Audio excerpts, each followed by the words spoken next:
인생을 시작하는 부분, 인류의 역사를 시작하는 부분, 그것의 시작은 죄의 시작이었고, 또 인생을 마치는 부분, 그리고 또 인류의 역사를 마치는 부분도 죄의 심판에 대한 결과로 이렇게 모든 것을 맞춰지는 모습을 보게 됩니다. 그래서 유명한 톨스토옙스키는 죄와 벌을 통해서 우리에게 여러 가지로, 하나님 말씀은 아니지만 그가 인류에 대하여 죄와 그리고 벌에 대한 그런 작품을 쓴 모습을 보게 됩니다. 라스코리니코프 이분이 주인공인데, 소냐라는 여자분, 매춘부 여자를 만나는 부분들입니다.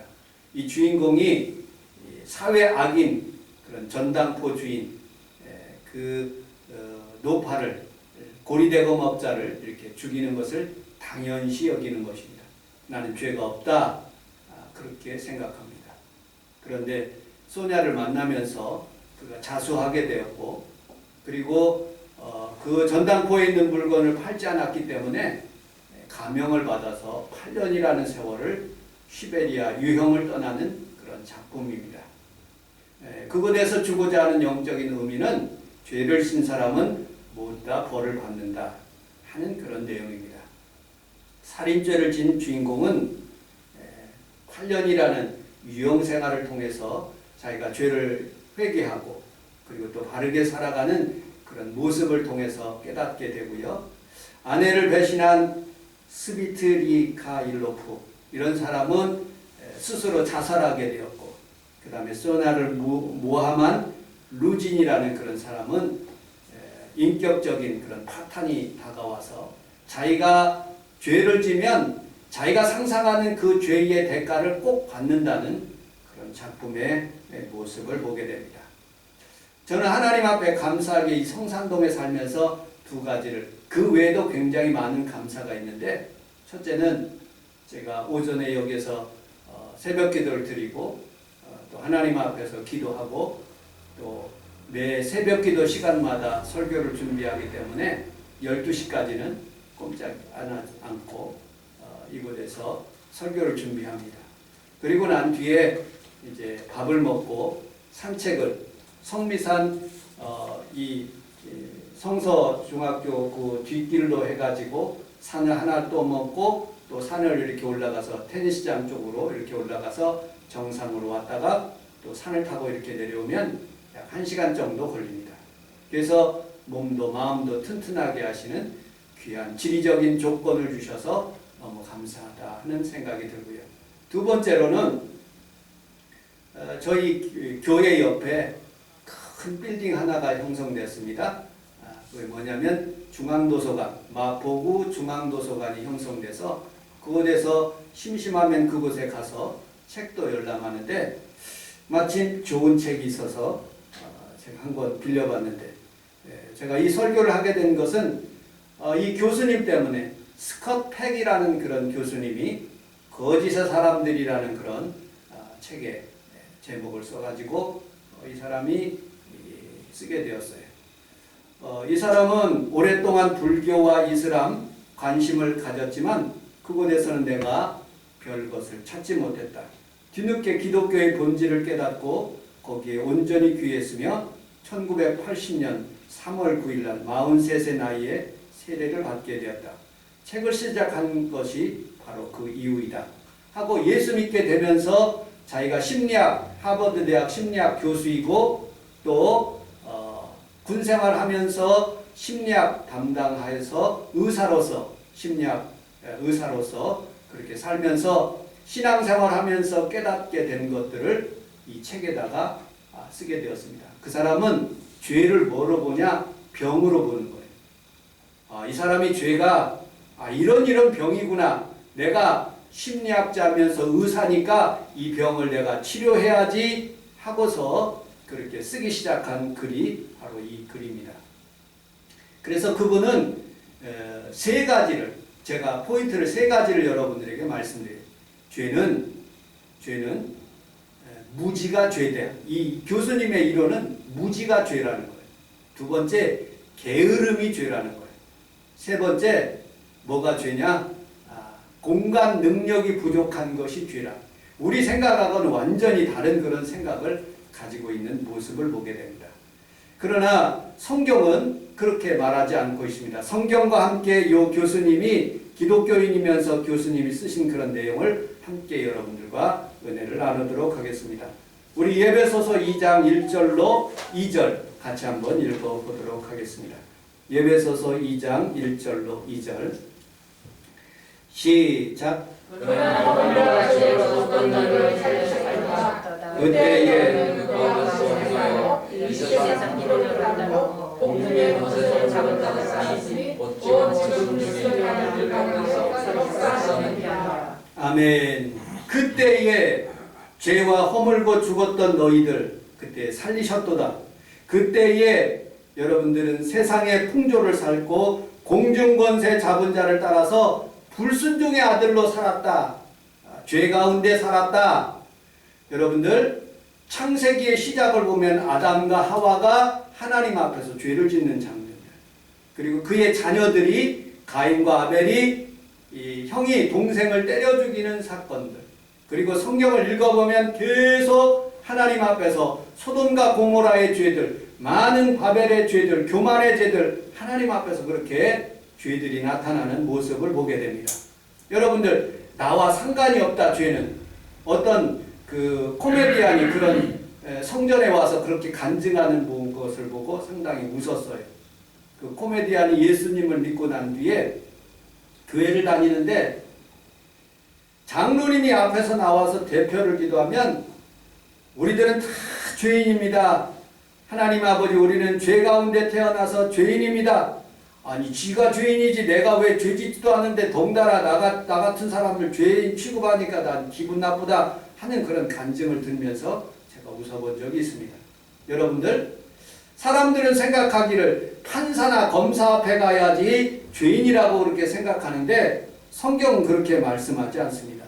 로마서 1장 28절에 보면 불의, 추악, 시기, 수군거림, 비방, 부모를 거역하는 것 이런 모든 것 하나님을 알만한 것들을 여러분들에게 주셨는데 그것을 알지 못하고 자기 마음대로 살아가는 그 마음 그런 것까지도 하나님은 죄라고 이렇게 말씀하고 있습니다. 여러분들 로마서 3장 23절에는 모든 사람이 죄를 범하였음에 하나님의 영광이 이르지 못했다고 성경은 말하고 있습니다. 그러므로 우리는 살아가면서 이 죄의 문제를 해결하는 것이 인생의 최대의 축복인 거예요. 여러분들 우리는 우리 하나님 앞에서 죄의 문제를 해결되면 하나님 귀가 둔하여서 듣지 못하심도 아니요 손이 짧아서 여러분들을 구원하지 못하심도 아니라고 말씀하고 있어요. 죄의 문제를 해결하면 하나님이 여러분들의 기도하는 것을 들어주시고 응답하여 주시고 아멘. 축복하여 주시고 아멘. 좋은 것을 주시는 분이에요. 아멘.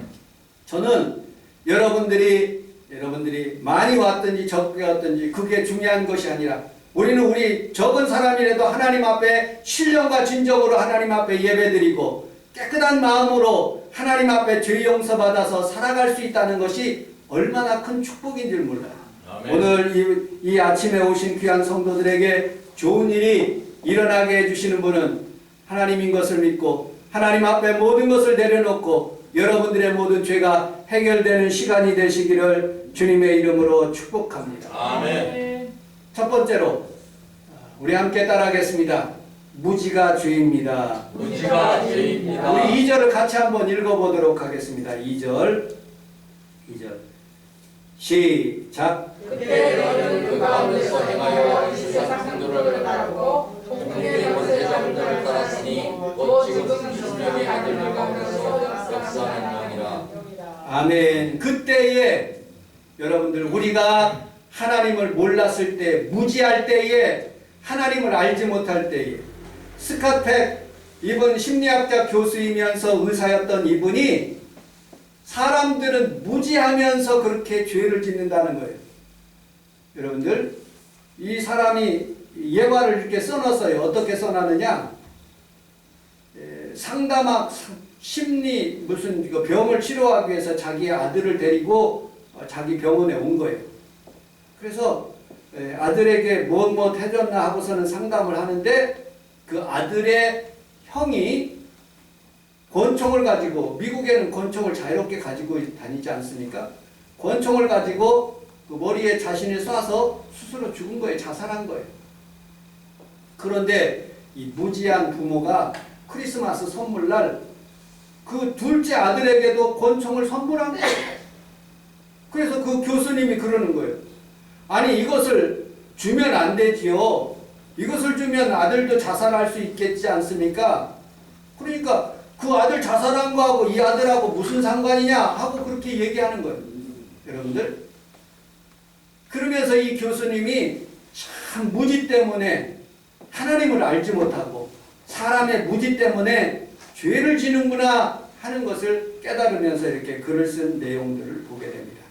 여러분들, 좋은 부모는 하나님을 가까이 하는 부모일 뿐만 아니라 하나님 앞에 받은 것들을 그 자녀에게 잘 깨우치는 것이 좋은 부모인 거예요. 여러분들, 자녀에게 하나님 앞에서 우리가 받은 하나님의 은혜를 여러분들 자녀에게도 증거하고 나의 받은 하나님의 사랑을 여러분들 자녀에게도 똑같이 임할 수 있도록 늘 기도하며 그렇게 살아가시기를 주님의 이름으로 축복합니다. 아멘. 무지는 이 교수님의 말에 의하면 나르시즘이래요. 자기 도취. 남의 말을 듣지 않는다는 거예요. 나르시즘은. 자기가 온전한 사람이라고 생각한다는 거예요. 남이 잘못했다고 생각하는 거예요. 나는 옳기 때문에 다른 사람의 말을 들을 필요가 없다는 거예요. 목사님의 말을 들을 필요도 없고 성경의 말을 들을 필요도 없다는 거예요. 무지한 백성. 그래서 무엇이 잘못되면 꼭 희생양을 찾아. 다른 사람이 그렇게 잘못했기 때문에 그런 것이다. 여러분, 톨스토이의 그 죄와 벌 그걸 읽어보면 동양에서 시작한 그런 전염병이 유럽으로 이렇게 건너오는 그런 글을 1800년대에 썼더라고요. 여러분들, 우리는 살아가면서 이 코로나 아무것도 보이지 않지만 무지 때문에 사람들이 마스크를 쓰지 않고 그리고 또 막 얘기하고 같이 술 먹고 방탕해서 무지 때문에 병이 걸리는 모습을 보게 됩니다. 우리는 알았기 때문에 마스크를 쓰고 예배를 드리는 거죠. 여러분들, 우리는 살아가면서 하나님 앞에 살아가면서 하나님에 대한 지식에 대한 무지가 일어나지 않고 늘 하나님의 말씀을 가까이 하여 여러분들의 자녀에게까지 여러분들이 다 하나님을 아는 것에 축복을 받으시기를 주님의 이름으로 축복합니다. 아멘. 기독교가 잘못한 것이 무지 때문에 굉장히 많은 거예요. 여러분들 유럽에 하나님의 복음이 증거됐어요. 그래서 유럽 전체가 하나님을 잘 믿는 민족이 됐는데 우리 십자군 전쟁을 일으키자. 저 목매한 그런 중동을 우리가 다 예수 믿게 해야자. 그리고 예루살렘을 그렇게 점령하자. 그리고 예루살렘에 유대인이 살게 하자.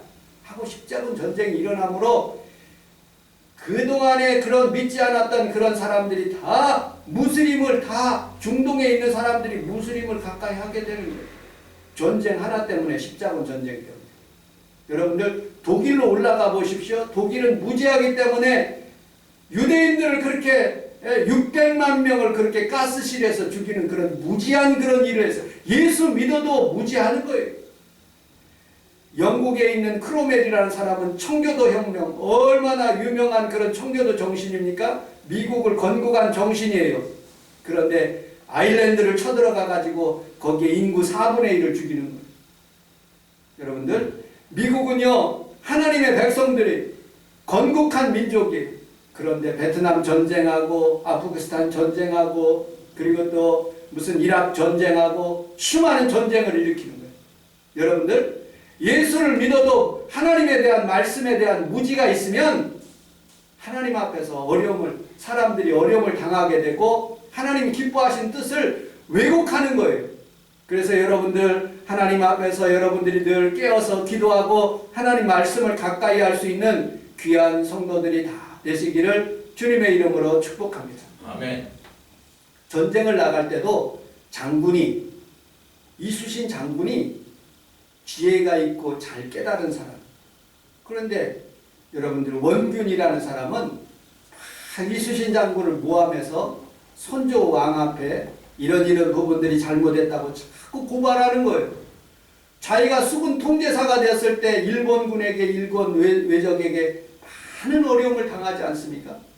비록 12쪽이라도 잘 지혜가 있고 깨닫는 그런 장군이라면 그들을 잘 물리칠 수 있는 모습을 보게 됩니다.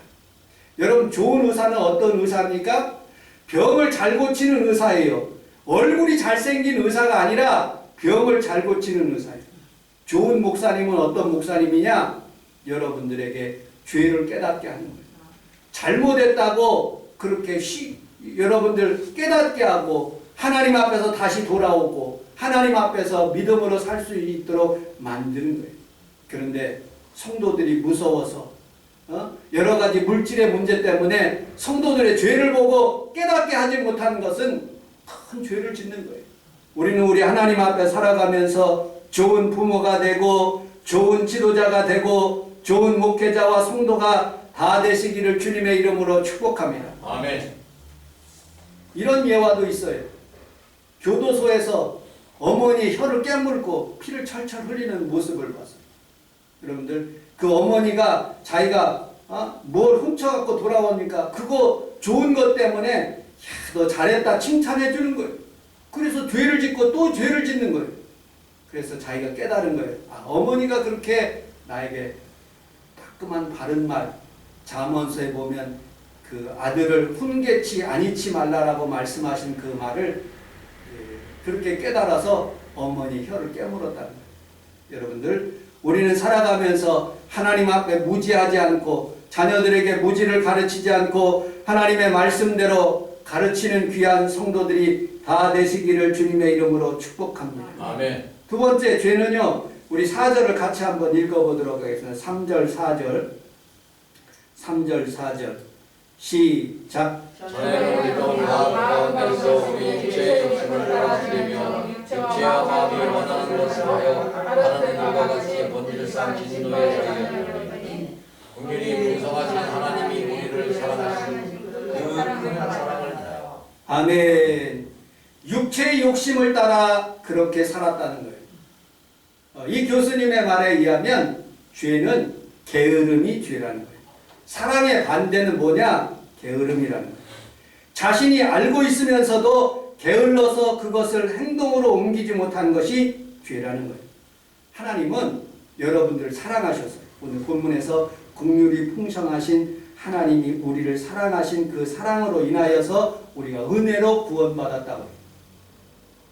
여러분들, 우리는 우리 하나님 앞에서 그 사랑을 말로만 하는 것이 아니라 행동으로 게으르지 않고 우리 주님께서 십자가에서 달려 돌아가심으로 우리에게 구원의 길을 열어주신 거예요. 게으름이 헬라어로는 돌보지 않음, 자신을 돌보지 않음이라는, 프랑스어로는 아쉬, 안위 이런 뜻을 가지고 있습니다. 독일어로는 파울 하이드 이런 말을 쓴답니다. 영어로는 레이즈네스, 한자어로는 나테 이렇게 표현하고 있습니다. 여러분들, 우리는 살아가면서 하나님 앞에서 하나님의 말씀을 들었으면 그것을 행할 수 있고 게으르지 않고 여러분들이 늘 그것을 준행하며 하나님의 말씀에 대한 읽는 것을 게으르지 않고 하나님께 기도하는 것을 게으르지 않고 하나님의 말씀을 들었으면 그것을 실행할 수 있는 그런 게으름이 없이 여러분들 믿음으로 살아가시기를 주님의 이름으로 축복합니다. 아멘. 교수 중에 겸손한 교수보다는 당당하고 그리고 떳떳하고 자기 일에 확신을 가지고 실천하는 그 교수가 좋은 교수예요. 연애를 할 때 우리 평강이가 아마 연애를 하기 시작하면 예쁜 그런 여성보다는 당당한 여성, 남성으로는 표현하면 예쁜 남자보다는 당당하고 자기 일에 열심히 추진하는 그런 남자가 귀한 남자예요. 성경도 이렇게 말씀하고 있어요. 한 달란트 받은 청지기가 당신은 굳은 사람이라 그러면서 땅속에 그것을 묻어버리는 거예요. 여러분들 한 달란트